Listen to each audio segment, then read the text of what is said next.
Namaste, it's Sahara Rose, and welcome back to the Highest Self podcast, a place where we discuss what makes you your soul's highest development. I am so excited for today's episode with Kino because her and I have teamed up to do an epic challenge that will coincide with the release of my new book, Eat Feel Fresh, which is out on October 2nd. This challenge is called Eat Like a Yogi, and it is a 14-day free challenge that will teach you how to focus on bridging the ancient science of Ayurveda with yoga. So every day I will be teaching you a new Ayurvedic recipe, self-care practice, and even philosophy. And she'll be sharing with you yoga poses to balance the different doshas. Because remember, we all have all three doshas within us. So she'll teach us how to balance our vata, pitta, kapha with yoga. And I'll be teaching you Ayurvedic recipes and rituals to go along with it. The most amazing part of all of it is that we will be raising money for One Prosper, which is an organization that supports families led by strong females in Rajasthan, which is where Eat Feel Fresh was shot. So in Rajasthan, it is beautiful but desert-like climate, and a lot of people have to walk miles and miles a day just to collect clean water. A lot of girls are actually pulled out of school to be the person in their family that collects this water. So One Prosper goes and creates these clean water wells to support these villages so they no longer have to send their girls out to long walks that can often be dangerous for them as well, and also provides these girls with education. So our sponsor, Bhakti Chai, will be donating $1 per challenge participant, up to $5,000. And on top of that, you are able to donate too. So all you got to do is sign up, go to the show notes. You'll be able to sign up right there. It's absolutely free. And by participating and you being healthier, you are actually helping the world get healthier too. And you can head over to my Instagram at I am Sahara Rose and Kino's Instagram at Kino Yoga, as well as the Om Stars official Instagram at Om Stars Official.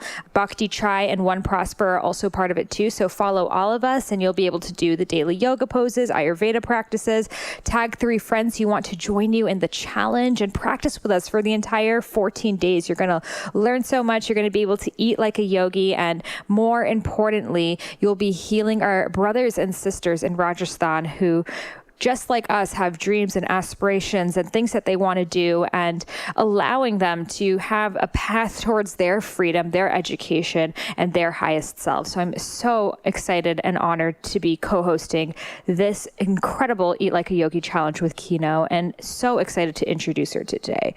So before we hop into this episode, I want to share with you 2 of my favorite sponsors. This episode is brought to you by Ayurveda. Ayurveda is a modernized Ayurvedic supplement company that takes certain issues that we have, such as mood, joints, immunity, digestion, and creates these custom little packets exactly for us, infusing ancient Ayurvedic herbs with modern vitamins and minerals. I take the mood formula daily. It is great if you work a stressful job, had adrenal fatigue, ever suffer from anxiety or even depression. And it really heals you from a fundamental and holistic level. So if you want to try it out, head over to Youveda, YOUVEDA.com. Use the code Sahara and you'll receive 35% off your first order. And they now ship to almost every country globally. So check it out. If you live internationally, they may be shipping to your country too. And they just added India, guys. This episode is also brought to you by Four Sigmatic. Four Sigmatic is an incredible mushroom elixir company. I proudly drink their elixirs every single day. My favorite is their chai mix. It is insanely delicious. I quit chocolate cold turkey, and what helped me was drinking this chai mix every day. And best of all, they use stevia to sweeten it, and there's no sugars like the chai lattes you'll find at Starbucks or wherever else. And the mushrooms are really good for balancing your hormones, helping heal adrenal fatigue, healing your body on an adaptogenic level. So adaptogens really kind of relate to what your body needs. So if you are high stress, it will bring you down. If you need more energy, it will bring you up. And that's what's so amazing about adaptogens. They adapt to your body, and mushrooms, medicinal mushrooms, have a lot of adaptogenic properties.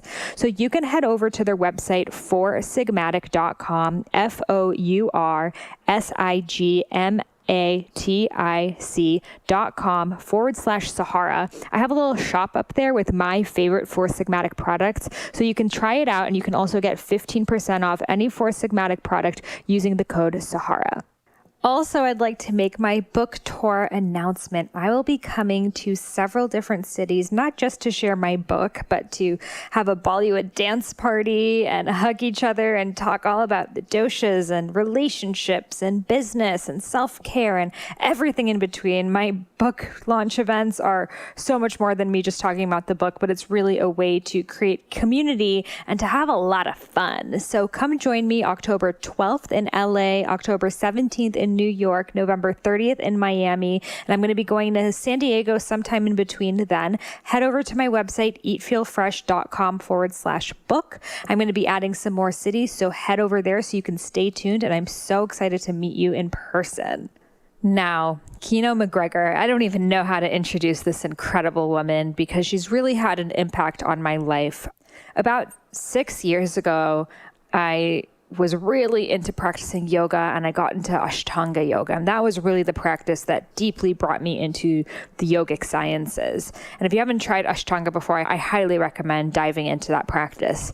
And I remember I was in India and I went online to look up like Ashtanga retreat or Ashtanga classes. I was living in Goa, and I saw that this woman named Kino was hosting a retreat in Goa all about Ashtanga with Mysore style practices every day, which is a 3-hour long free flow class where you're doing the Ashtanga sequences, but at your own pace, at your own breath, because Ashtanga is not like everyone goes with only what the teacher says. It's all about really making the practice your own. And that's what I really loved about it. So I saw that Kino was teaching this retreat, and, I was so young, but I tried to go. I ended up not making it, but following her, like everything that she did, I started following her on social media. I started to watch her videos, and I was so inspired by her because not only is she an incredible Ashtangi, but she brings so much truth in everything that she has to say. She is not one of those yoga teachers that will just tell you, oh, everything's great, think positively, woohoo. Like, she does not spiritual bypass over anything. She will go into the core of the issue. So she is an activist above all. She truly is an activist. She's an author. She has multiple best-selling books, one of them which is Yogi Assignment, based off of her popular yogi assignments that she gives. And she's all about making yoga accessible, not making it just for the white privileged people, but making it just something that everyone with every body and every color can practice, which is something that I really honor and cherish deeply myself as a woman of color. She literally just brings so much wisdom, and you would never guess that she didn't even start practicing yoga until she was in her mid-20s. Like, she did not grow up a gymnast. She did not grow up a dancer. She shares in this episode that she used to party a lot, and she grew up in Miami and got really into the nightclub scene and the drugs, and she dealt with depression, suicidal thoughts, multiple periods throughout her whole life. And the yoga is what brought her through. So in this episode, we dive into a topic that is not a hot, sexy topic, but one that we've all dealt with, and that's grief. With Kino, you never know where it's going to go. And we both were just like, let's just see what happens with this. So grief really came up. And I think that this is a topic that we oftentimes overglide in our society because, it feels too heavy and we don't know how to deal with it. And if you don't know how to maneuver your way through grief and you don't let yourself sit with those emotions, then it will continue to haunt you. If you don't fully feel an emotion, you're going to subconsciously continue to feel it for the rest of your life. So we dive into the topic of grief. She shares with us her own pain, losing her father. And, grief is whether you've lost a parent or a loved one, or even grief for the world and what's happening, the challenge that we're doing together. I mean, I feel so much sadness in my heart that so many girls are not able to get educated because their mere jobs are to collect water because their village doesn't have access to clean water. Where I shot Eat Feel Fresh, you'll see in the pictures of this book, I'm sitting in cow dung huts with people who don't have electricity, running water. They're cooking in these ancient ways, which is beautiful and very sacred, but at the same time comes with a lot of difficulties.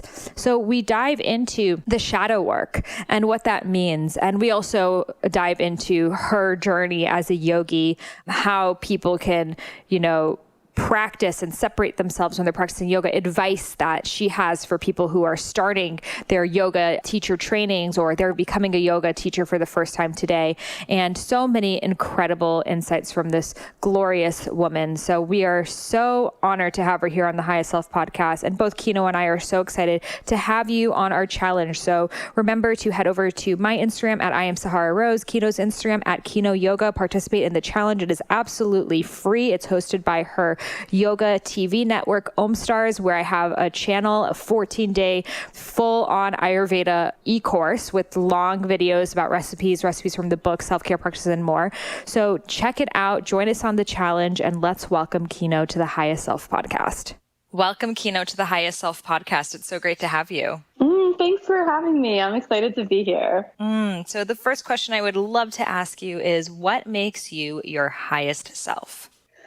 Gosh, well, I think what makes me my highest self is really a gift of grace. I genuinely believe that there is a definitive telos or purpose to every human being and really every sentient being. I don't believe that anything is random. I genuinely believe that each of us is here for a reason. And I feel that when I'm in sort of my highest potential, I'm connected in that sort of divine purpose. And I remember being lost and searching when I was much, much younger. And, I remember saying, I just want to find the one thing that I was put here on this earth to do, and then do it with all my heart. And now, nearly 20 years later, I feel like I found that one thing I've been put here on this earth to do, and I'm doing it with all my heart. And every time I connect back into that, I feel a sense of vitality. I feel a sense of purpose. I feel a sense of meaning, and also a sense of peace. And also the thing that you do has so many different shades and spectrums. You're not just a yoga teacher. You are an activist. You are a writer. You are a studio owner. You wear so many different hats, but they always come kind of down to the same thing. Yeah, it's interesting because whenever I have to fill out the occupation form, occupation form, I'm like, what? I really sit and think for a moment, what shall I write? So what do you write? Shall I write author? Shall I write yoga teacher? Shall I write entrepreneur?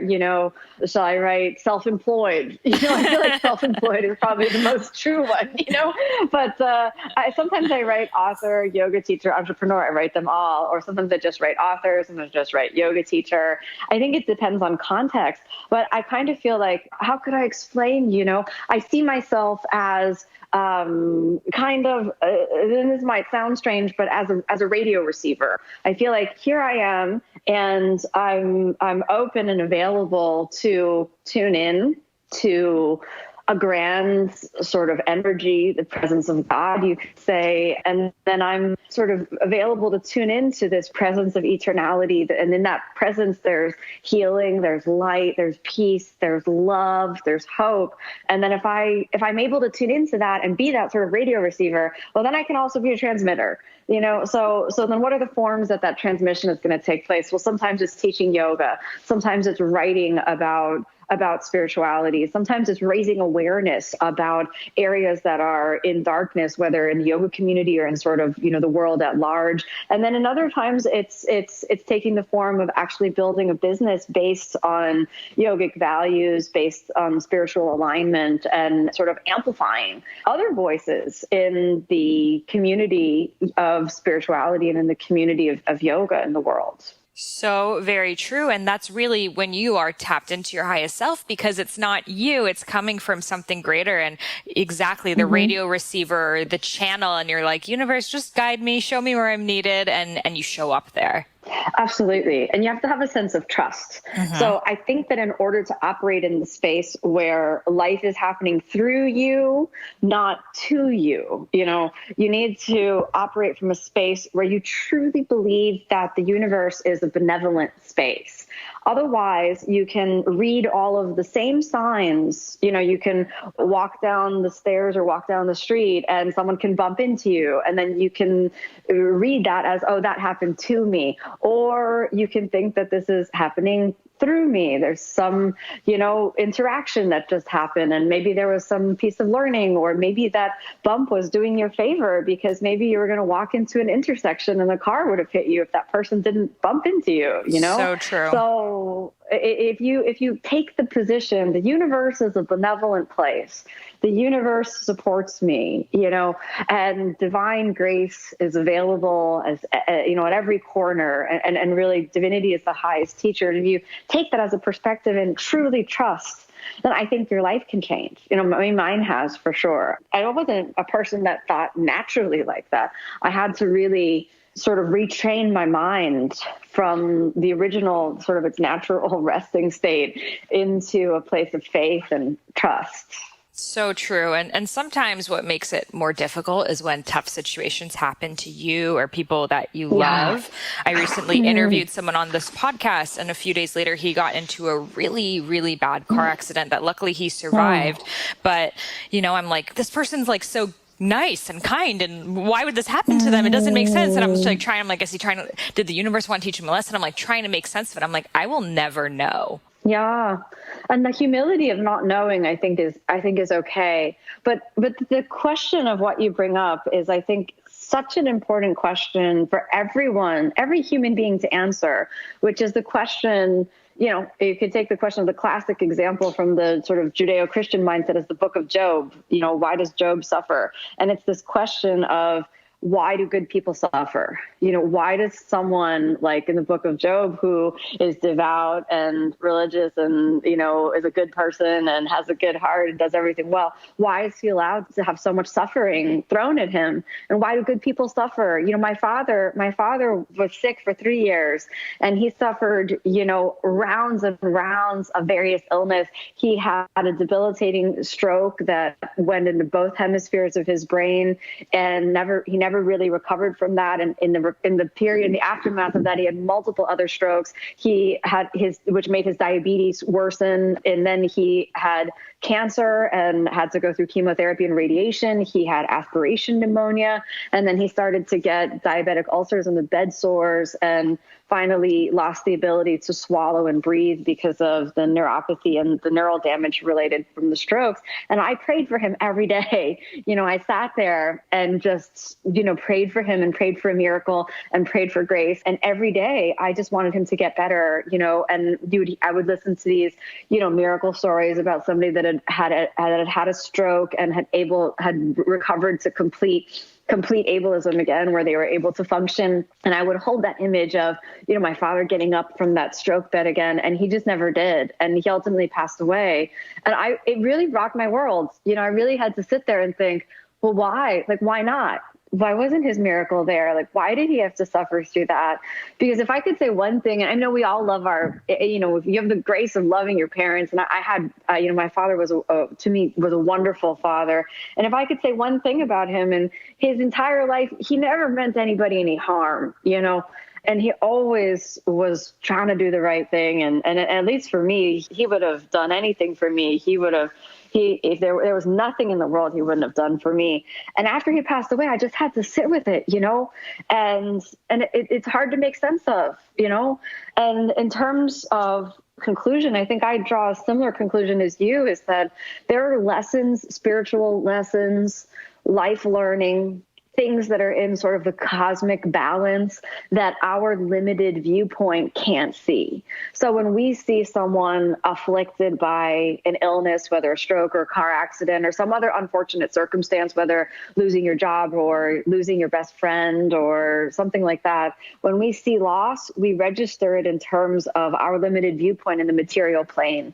But there are so many other planes of existence in the energy realms and the spirit realms, on the soul realms, that are happening concurrently with our view of reality. So if we take the view of trust, even if we don't see the purpose, we can ask for the grace to have peace about those things which we don't understand.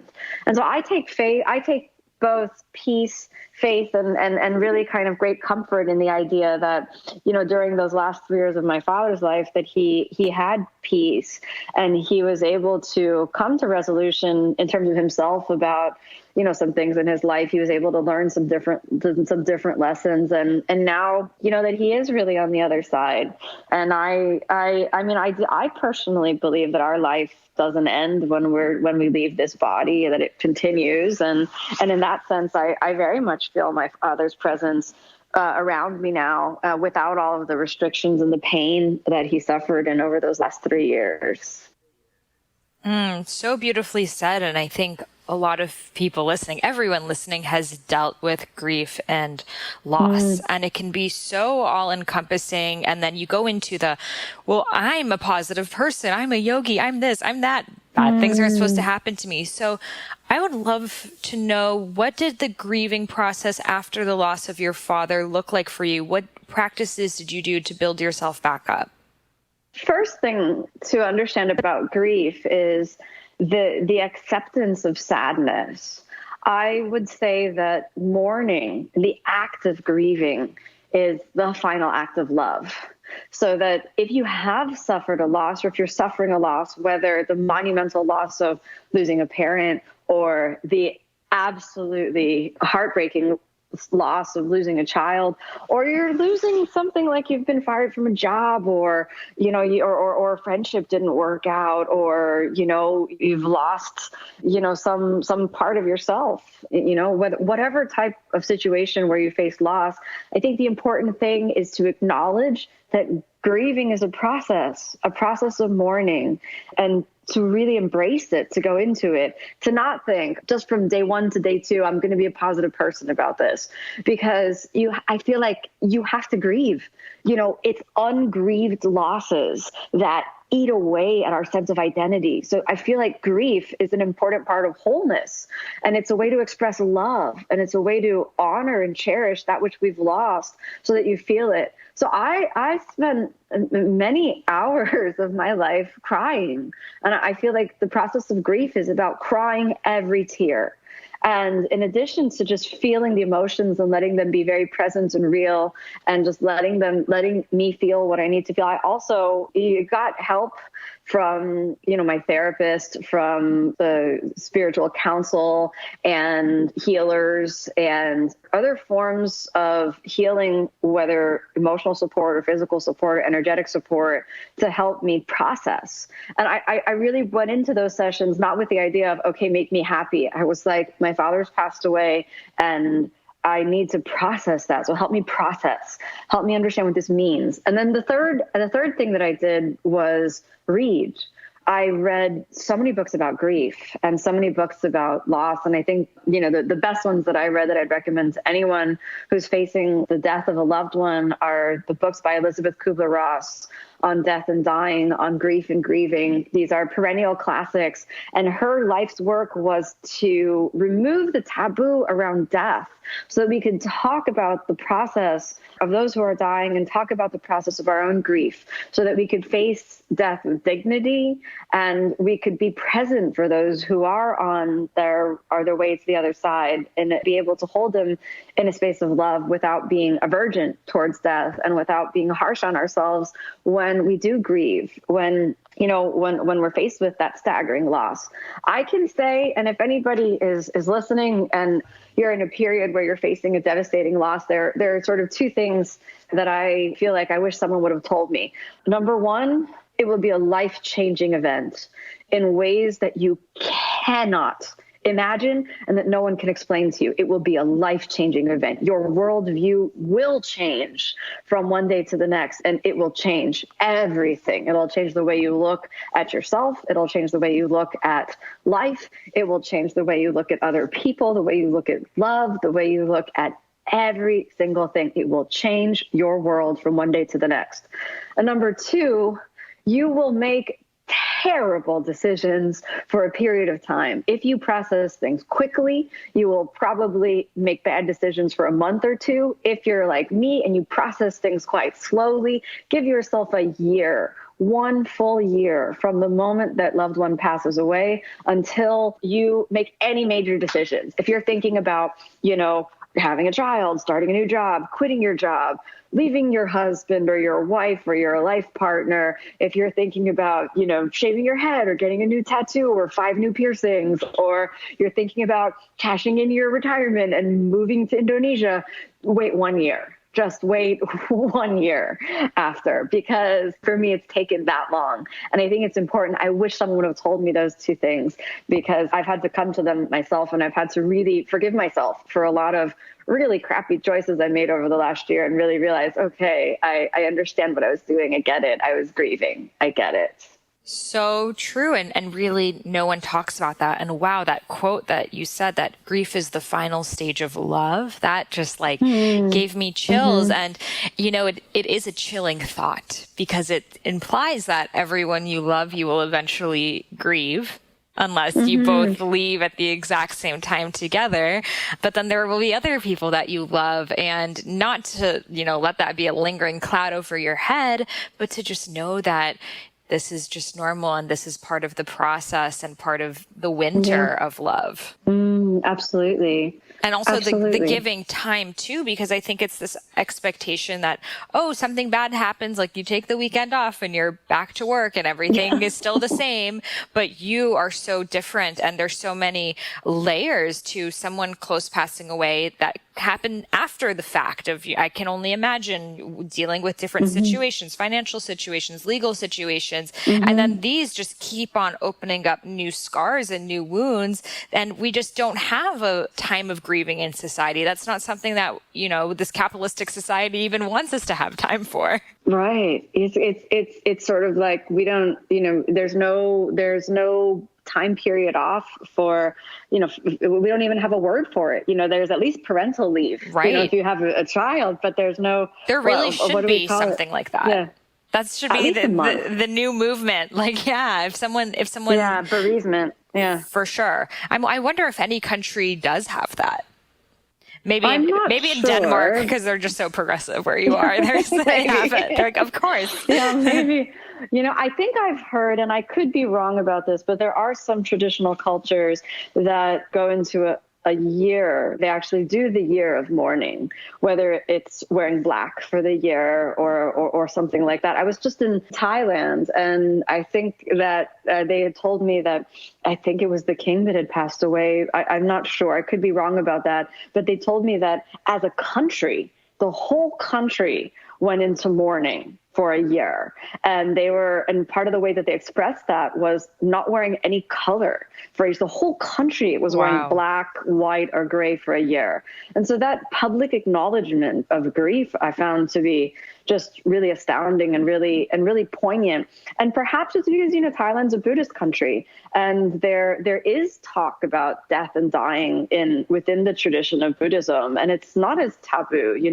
There's the Tibetan Book of Living and Dying, and there's a lot of sort of end of life counseling that happens within the Buddhist faith. So true. That's interesting. That I feel like it's like, okay, a lot of people didn't know the king. Maybe they aren't actually grieving, but what it represents of the grieving. But then that brings up the other side of how much grieving is too much. And then when do you let go and when do you move on, which is such a personal decision. It's very interesting. There's a great book called My Year of Magical Thinking. And I really, really, really enjoyed this book. And this is, I forget the author's name, but she's a really wonderful author.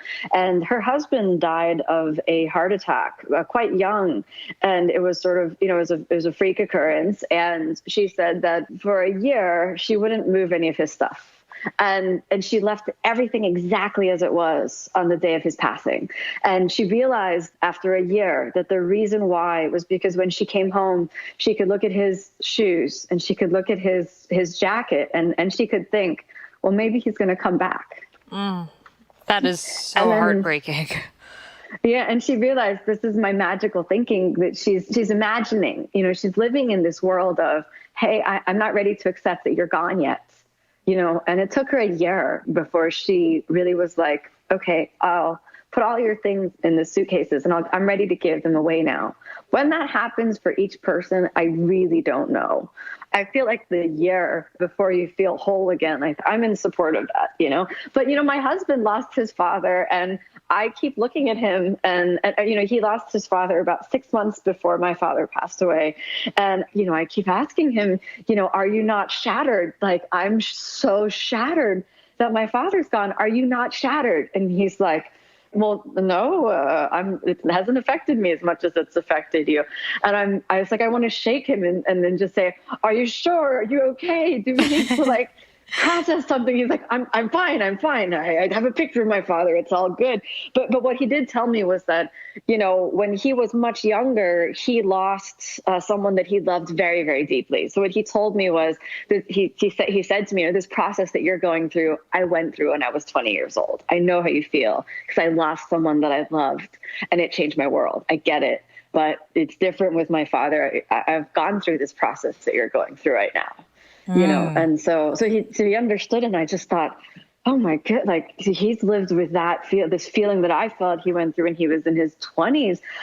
And I just thought, oh my gosh, the emotional maturity that it requires, I think, to face and process death, to answer those questions. What does it mean when someone crosses over? What does it mean they're not here anymore? And what does that mean in terms of my life and that I'm here and one day I won't be here and those things? When I was in my early 20s, that was the last thing that I was thinking about, It's like I was interested in, partying and having a good time. So it really also just sort of showed me where he's been and the different trajectories that our lives take, So very true. And I'd love to talk about how yoga helped you get through this time. Your yoga practice is extremely important to you, and you're a very just devout yogi. You are for sure a reincarnated ancient yogi. And the type of the yoga that you teach is you're not blasting hip hop music and everyone do whatever you want. You're a true disciplined yogi. So I'd love to know how coming back to the mat helped you go through not only this grief, but any turbulent time in your life. Well, my yoga practice is sort of the benchmark. It's the thing that started my spiritual journey. And I would say that it is the longest relationship really that I'll probably have in my whole life. I started my very first class when I was 19, and it was very much during that period where I was partying. When I was younger, I was really into partying. It was sort of the most exciting thing that I could have ever done. And I almost tried to make a profession out of it. If you can professionally party, I would have done it. But at some moment I looked in the mirror and I realized I'm miserable. I'm here, I'm trying to party and have a good time, and I'm miserable. And then it was to the yoga practice that I turned to live a more peaceful life and a more, to try to find myself. And I can look back and I can actually see that not only during the period recently, but from the time I was 9 years old, I've struggled with depression, and it was undiagnosed for a period of time. And all those years of partying was really sort of, self-medication and desperation to try to find a way out of my own darkness. And it was through the yoga practice that I found that. And what I know definitively is that I'll meet myself on my mat. So I meditate every day for as little as 5 minutes, but sometimes much longer. But I believe that 5 minutes of meditation a day, you can do that every day for the rest of your life. Everybody can do 5 minutes a day. More is better for sure, but there are days that I just do 5 minutes, and that's okay. That I believe is the minimum amount of time that you need to set the root and the direction towards consciousness, towards peace, and towards, love, towards yourself and towards your world. So I do that every day. I do my asana practice 6 days a week, and I firmly believe in one full day of rest. The body needs a chance to recuperate. It honors the cycles of life to give yourself one full day of rest. When I do my asana practice, there are emotions that bubble up to the surface. Sometimes if I do my meditation practice, sometimes they're there in my meditation practice, but very often the way that asana works in the true kind of devotional sense of asana is that you use the physical pose as a foundation for a depth of inner experience. Sleeping emotions, unprocessed emotions bubble up to the surface. And the instruction is always just feel. just feel, just be present to it. You don't need to solve it or figure out why it's there. So in periods of deep loss, in periods of grief, in periods of depression, when I've come to my mat, sometimes emotions bubble up to the surface and they're not always what you think they are. So anger is something that comes up after grief and loss. And that would often come up in my asana practice. I would realize I'm angry, and here's what anger feels like. You don't expect that to happen. I mean, the image of yoga is sort of this peace, love, and happiness, spread love and light. To come to your mat and meet your anger is something that seems anathema to what the sales image of yoga is. But that's been very healing for me to come into the practice and meet all of those shadow sides.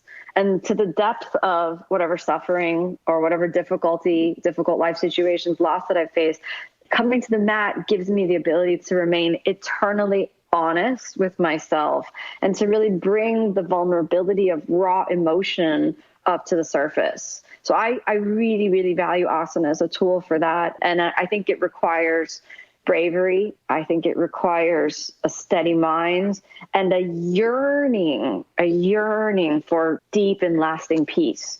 And I think anybody that really yearns for lasting peace is ready to do the deep process work of a committed devotional yoga practice.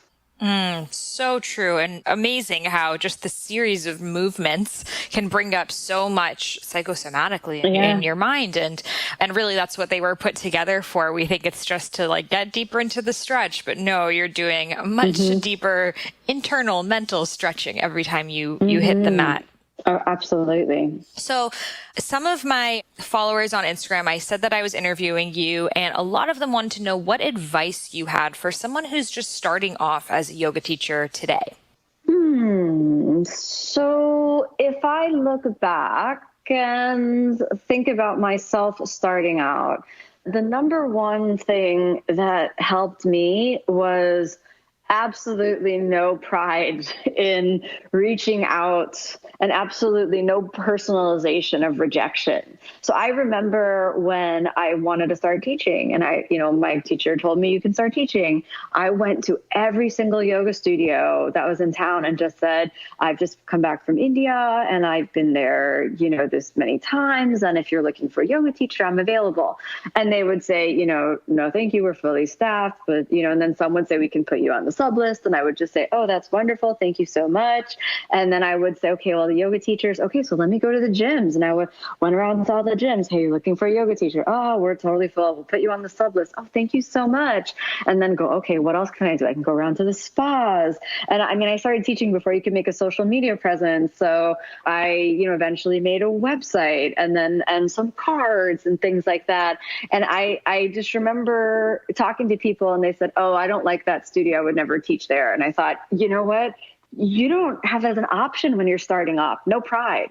If you want to get started, every single place that you think is possible, go for it, because you need the experience. And, I kind of feel like there's a little bit of dues that you have to pay of just every yoga teacher, I think, needs to go through this period where you teach everywhere and anyone and different types of people and people that are in the gym and people that are, in a charity that you're volunteering and, people that are advanced yogis that popped into your class. You need all of the experience you can get. So just everywhere, just, hold nothing back. Don't be too proud to go to some place and just offer your services. So there's that. Then the second thing I would definitely advise you is continue your studies.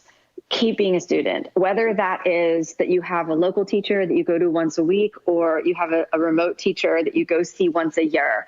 For me, I went to go see my teacher once a year. And if I had just gone and, one or two times, then when I got the approval to teach, never gone back, I wouldn't be where I am today. So have a teacher. Continue your studies. Even if you're at the 500-hour level of training, or if you have just done the 200-hour level training, continue your studies. And then the last thing is a unique combination of believing in yourself and not feeling like you have to fake it. So believe in yourself. And at the same time, don't fake it.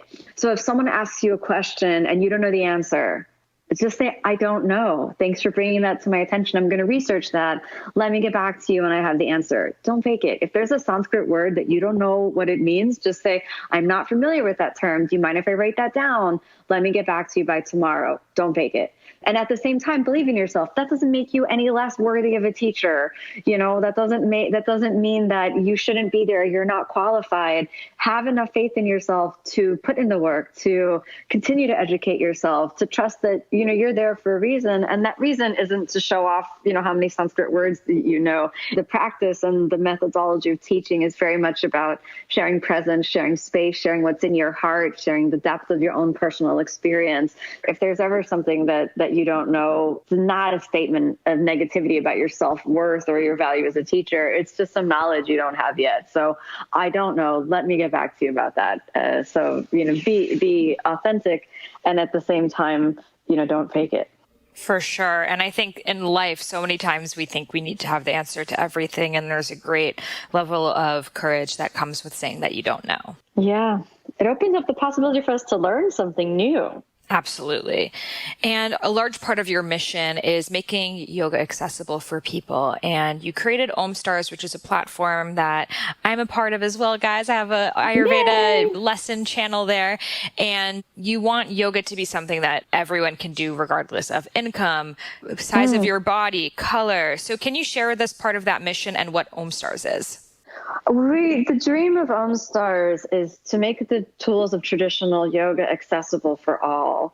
And when I was first starting out the practice, I felt like I was the wrong size and the wrong shape, and I was never a dancer, and I was never a gymnast, and I had these thick thighs that people would talk about.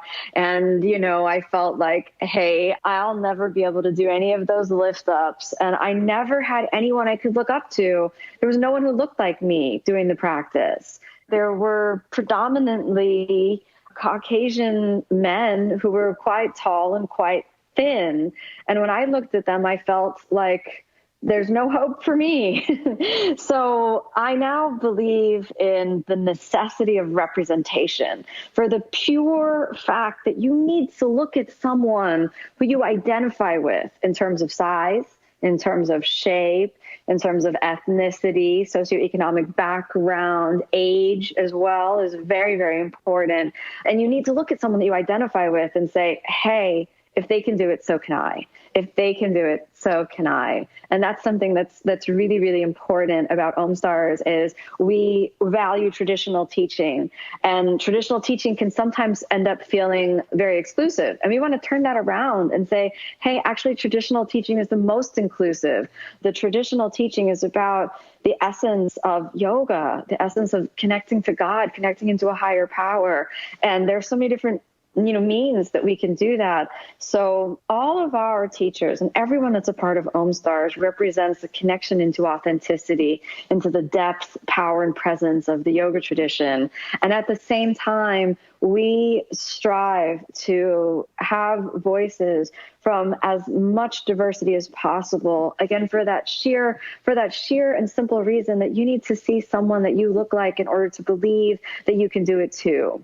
Now, another thing that we're doing both in terms of Om Stars and in terms of my teaching in classes is that we're developing scholarship spots, whether that's to the online channel based on true financial need, or when we do an intensive 1-month training, we believe in making scholarship spots available so that those who have genuine and sincere interest but no financial means are not blocked off from the yoga tradition. And I think that's extremely important. So important. And I love that you're infusing Ayurveda, pranayama, and you have challenges of how to become more strong, how to become more yin. And it's like all the different spectrums of yoga outside of just asana. And I think that it is just where the world is going right now. We've had a lot of entry points into yoga, which were like the quick, kind of workout hit intensity things, which are great too. But but now we're craving something deeper. And I love how OmStars is making that accessible to people regardless of where they live. So many people live in places that there isn't a local yoga studio, but they still want to be part of yoga community. Absolutely. I meet people all the time. It just happened last weekend when I was teaching that people come up to me and say, thank you so much for creating OmStars. I now have access to these traditional teachings, whether it's the teachings of Ayurveda or the teachings of the Yoga Sutras, or just a deeper instruction in terms of anatomy or a deeper instruction in terms of asana. They've told me, OmStars is their studio because they live in a remote location with no access to teachers. Or another person told me that, because they can't afford to go to a class or a monthly studio membership, but they can afford, the online membership, that's their studio, that's their daily practice. So it gives me so much meaning to see the impact that we are making in the world. I've always believed that yoga has the possibility to change the world. We have to start with our own individual practice. And it makes me so happy whenever I meet someone that was either inspired to join the practice by something I've done, or in some way something I've done, whether personally or whether through the platform OmStars, gives people the inspiration to keep practicing, because I feel like that changes the vibration of the planet and it makes the world a palpably more peaceful place. So it makes me feel like, one step further along, my mission has been completed.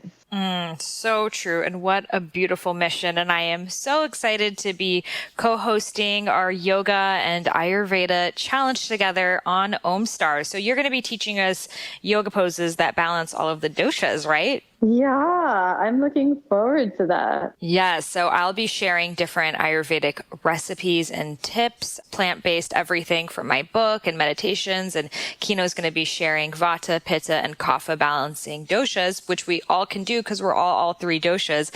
And the last question I want to ask you is, Kino, what is your dosha? Well, actually, you helped me find my dosha, and we found out that I am actually tri-dosha. Yes.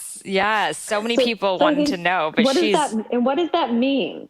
Yeah, so we're all really a combination of all three doshas, but in varying amounts. And in some people, it's very, very obvious. They're highly Vata, highly Pitta, highly Kapha. But when I was trying to get yours and I looked at your tongue and took your pulse and everything, you really had all three equal. And I truly believe it's because you're living this yogic lifestyle that the moment that one of these doshas fall out of balance, you become so aware of it, whether it's in your on your yoga practice or in your diet or something. So I think that you are doing a really good job at maintaining all three. The shape of your face is a rounder face, which is Kapha, and you said you tend to have bigger thighs and you have a really small waist, which is more of a Kapha body type, but you're also really muscular and athletic and strong, which is Pitta. You're an activist, you're an entrepreneur, you're a CEO, you travel, you do all of these things. So that's very Pitta of you. But then you're also an author and a creative and a philosopher, which is Vata. So I would really just say, like, you are probably the most tridoshic person I've ever met. I've taken all of these, when you ever take the quizzes or, what's your dosha or something like that, it always comes back like, we don't know, inconclusive, so there's no one that sort of popped up. So I would agree with you. I feel like there's no one that's really pronounced. Like my husband is very Vata. And he has all of the classic Vata things and everything from forgetfulness to sort of, that spaciness to his physique. And it's interesting, because the other thing that's interesting about doshas is, we hear Kapha and we think, I don't want to be that because that means, like what body shape does that mean? Like, I want to be Vata because Vata means thin and Kapha means, bigger bodied. And it's like, wait a minute. Go into it a little bit deeper. Like Kapha is that element of grounding. It's that element of peace. It's the element of, to a large degree, what we're trying to achieve in the spiritual path. The Buddha is traditionally presented as having a Kapha body, For sure, yeah. Yeah, so that's interesting. Amma the saint, Deepak, like a lot of these spiritual teachers are actually very Kapha, and that's what allows them to hold so much energy. Mm-hmm. Yeah, absolutely. Well, I'm so excited for people to be able to experience it with us on OmStars, and you have a special offer for everyone today. Yes, I think that the offer that we always do is to get your first month for free. So this is something that you can do just with you can use my code for that, which is Kino Yoga, KINOYOGA when you check out, and that's all capital letters. So please come and check it out. Join the free challenge, because the free challenge is a great window into just checking out everything that we're about. But I think we're also raising money for charity with the challenge. So please join and help us spread the word. The challenges are a great way to just dive in and get used to exploring the inner journey with the help of all of our awesome teachers. Oh, I'm so excited for it. And yes, we are raising money for charity, because I just got the link to the charity and I'm so excited to share it with everyone. And I'll do a little outro so people can dive into that and give them all the lessons to join. So thank you so much, Kino, for coming on the podcast, sharing your wisdom with us. And we went really deep in this episode. I'm sure everyone had a few tears, but that's all part of the practice. So thank you for showing all sides and all spectrums to yoga, not just the perfect happy yoga poses, which are also a beautiful part of the practice, but the shadow sides as well. Yeah, you're welcome. It's been my pleasure to share this space with you and with everyone listening. Namaste. Namaste. How incredible were those insights from Kino? She is so authentic, and which is such a breath of refreshing air in this world where we try to pretend everything on social media and in our lives are perfect, but we're all dealing with this stuff. We're all sitting with these pains, and it's time for us to gather together and talk about them and share our experiences and know that it is totally normal to deal with sadness and hurt and longing and suffering. And these are also spectrums of the human experience, and we have to observe it all and practice awareness. And this is why the yoga practice, the Ayurveda practice, Vedanta practice, why all of this work is so important, because it allows us a framework to come back to in these moments of grief and chaos and total sadness, that we have something that anchors us back into our truth. And it's just such a reminder to, if you don't have a practice that you do, whether it's a yoga, spiritual, meditation, health practice, to cultivate one. And if you do have one, but you're kind of on and off with it, cultivate it now. Don't wait until the moment that you have no choice, no tools in your toolkit, and you're looking for something. Practice it now. Practice it before the big issue happens, so you can set that foundation. So when disasters happen, and they do, we can't deny that, you have something to go back to.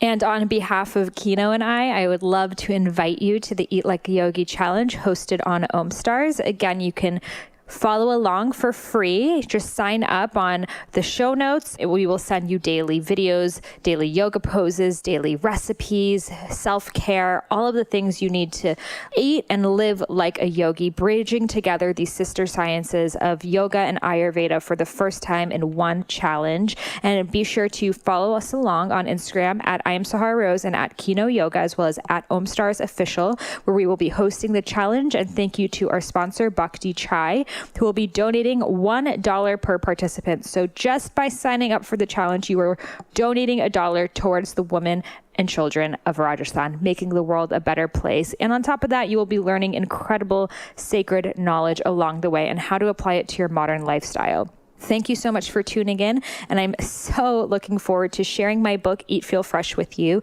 Again, remember that to submit your receipts on my website, eatfeelfresh.com/book, where you will receive your bonuses, such as 10 bonus recipes, an ebook all about essential oils for the doshas. I even have a special bonus for people who order 10 copies, which is my Eat Right for Your Mind Body Type program, free. So head over there, eatfeelfresh.com/book. You can see it in the show notes. And I'm so honored to share this work with you. Have a beautiful day. Namaste.